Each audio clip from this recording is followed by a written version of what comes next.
what does every great character have in common? There's a couple things. Every great movie character you've ever noticed. Flaws or dark parts. Flaws and imperfections, right?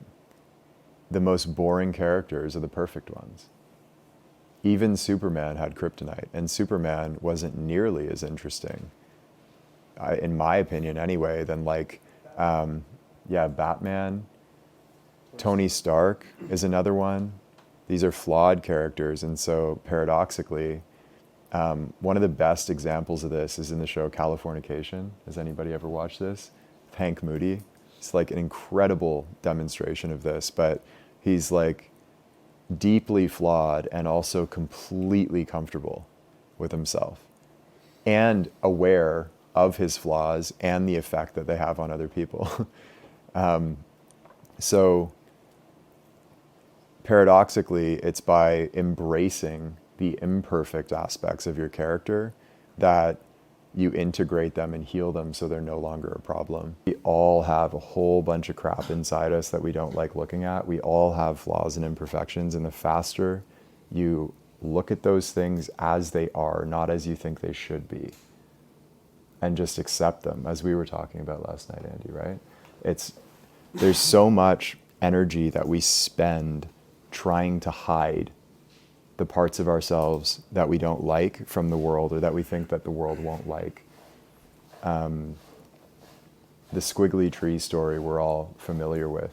That tree in the forest by my house that goes up and then it like reverses back down and then goes back up. That's a flawed tree from one perspective, and it's also the one tree that I see every single time I walk down that path.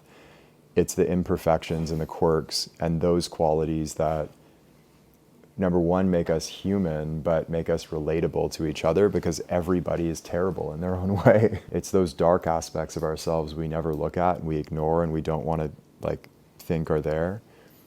That's actually using up a whole bunch of energy that could be expressed through our personality. And the people that are most comfortable with themselves are those that just look at those imperfections and those flaws and completely accept them, because everybody's terrible. Right? So lean into them, not away from them. It's the quirks that create uniqueness, and so on and so forth. Last thing I'll say before we get into an exercise is get to know yourself as you are rather than as you think you should be. Get to know yourself as you actually are.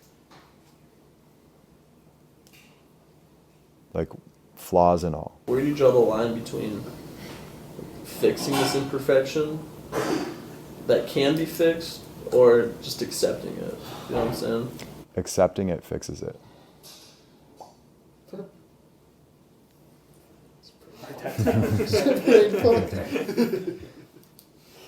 But yeah, but you know what I mean by like changing it though. Like if you really hate that, like you're low-key an asshole, you accept that, Don't be an and then you stop being an asshole. But it's like no, like naturally I'm kind of a dick.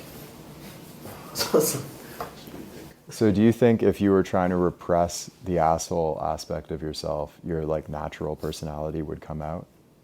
yes. If you were repressing the No, asshole? No. You would be stifled, right, in a way? Yeah. If you fully, like, kind of with a twinkle in your eye, had, like, this little kind of playful asshole nature, which you do, as do I, you know, and many of us do. I think, again, that's the cranky old man. Like, I love that guy. Like that's the most, I enjoy our conversations more because of that, not less. So it depends on, number one, what you define as a problem that needs to be fixed. To me, that's not a problem that needs to be fixed. It's more an aspect that needs to be integrated. And you integrate it by bringing it into the light. It's a weird thing to experience when you fully embrace this thing that you were so afraid of. It begins to change. It's the same phenomena in quantum physics we talked about in meditation and dissolving. When you put your awareness on something, it changes. And that like asshole in the dark is different in the light. It's just different. And you have to go into the dark and turn the lights on to see that difference and to watch it change. So it's not going to be the same as you think it will be. It's going to be, you know, better, more clever, more natural, more easygoing, and also more able to rein itself in when it's inappropriate. I think a good way to tie this together, and the question you guys are getting at, which is a good one, it's if you think about an addict, right, a drug addict, the drug addict is constantly in this perpetual guilt over their addiction. They're just like,